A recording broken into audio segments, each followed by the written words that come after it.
សូមចរន្តពរញាតិញោមពុទ្ធបរិស័ទចិត្តឆ្ងាយទាំងអស់ទាំងនៅក្នុងប្រទេសខ្មែរនិងក្រៅប្រទេសហើយខ្ញុំនៅអាត្មាភាពភិក្ខុវេជ្ជរាបញ្ញោឆាឡាយគង់ក្នុងវត្តត្រាំងប្រាសាទចារាមត្រាំងឃុំប្រទាននាងស្រុកមង្គលបរិយខេត្តទីបន្ទាយហើយខ្ញុំនៅអាត្មាភាពសូមចរន្តពរញាតិញោមពុទ្ធបរិស័ទថានៅថ្ងៃអាទិត្យ200ខែស្រាបឆ្នាំបមីអត្តសពុសករាយ2570ត្រូវនៅថ្ងៃអាទិត្យទី30ខែសីហាឆ្នាំ2026ហើយខ្ញុំអាត្មាភាពបានរួមមតិជាមួយញាតិញោមពុទ្ធបរិស័ទក្នុងស្រុកមង្គលបរិយនិងញាតិញោមពុទ្ធបរិស័ទនៅក្រៅប្រទេសបានដឹកនាំហើយទានភាសានិងសម្ពុទ្ធស្លាដកដើម្បីបានប្រគេនព្រះសង្ឃមួយវត្តនៅតាមព្រំដែន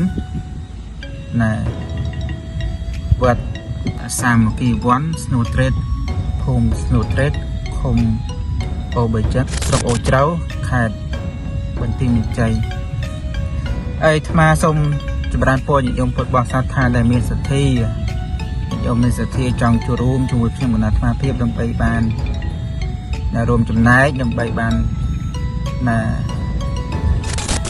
ខ្ញុំអាត្មាភាពត្រូវការញាតិញោមត្រូវការអង្ករត្រូវការមីត្រូវការទឹកត្រី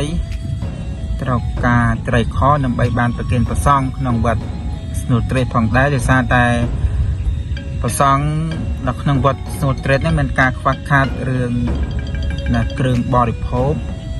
ឧបករណ៍បរិភោគមានអង្ករមានទឹកត្រីមានអីជាដើមដើម្បីបានប្រគេនព្រះសង្ឃយល់吗អញ្ចឹងខ្ញុំមានសទ្ធាជាភាសាញាតិញោមពុទ្ធបរិស័ទទាំងក្នុងស្រុកខ្មែរក្តីទាំងខាងក្រៅក្តីញាតិញោមមានសទ្ធាចង់ចូលរួមញាតិញោមអាចជើញចូលរួមបានញាតិញោមណាដូចខ្មែររៀបរាប់មិញថាទី1ត្រូវការអង្ករជាចាំបាច់ហើយអង្ករហ្នឹងប្រហែលជាអាចត្រូវការប្រហែលជា10ការុងបើបានកាន់តែច្រើនកាន់តែល្អពូហើយមីក៏ដូចគ្នាទឹកត្រីក៏ដូចគ្នាអញ្ចឹងកម្មវិធីបន់ហ្នឹងអាត្មាហែទៅនៅថ្ងៃទី30ខែសីហាឆ្នាំ2026ពេលវេលាម៉ោង7យើងធ្វើដំណើរ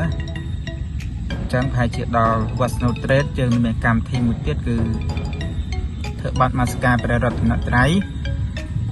សមាធិទាំងសិននឹងមុនប្រសងចម្រើនព្រះបរិត្តទៅយើងក៏វេនៅគ្រឿងបរិខាទាំងអស់នោះហើយសូមបញ្ជាក់ញាតិញោមពុទ្ធបរិស័ទថាពុទ្ធបរិស័ទដែលមានបំណងចង់ចូលរួមញាតិញោមអាចអញ្ជើញទៅបានក្នុងថ្លៃឡើងក្នុងមួយនាក់គឺតម្លៃ 15,000 រៀលហើយពុទ្ធបរិស័ទដែលអញ្ជើញទៅញាតិញោមអាចធ្វើចង្ហាន់ទៅជាមួយផងសម្រាប់ឲ្យប្រគេនព្រះសង្ឃក្នុងទីនោះនិងព្រះសង្ឃដែលនិមន្តទៅជាមួយអញ្ចឹងហើយខ្ញុំណាត់អាត្មាភាពសង្ឃឹមបិទមាំថាញាតិញោមពុទ្ធបរិស័ទទាំងក្នុងប្រទេសទាំងក្រៅប្រទេសបានឃើញคลิปវីដេអូខ្ញុំណាត់អាត្មាភាពនឹងចូលរួមដោយសេចក្តីជ្រះថ្លាដើម្បីបានគ្រឿងបរិក្ខារទាំងអស់នោះសម្រាប់ប្រគេនព្រះសង្ឃតាមព្រំដែន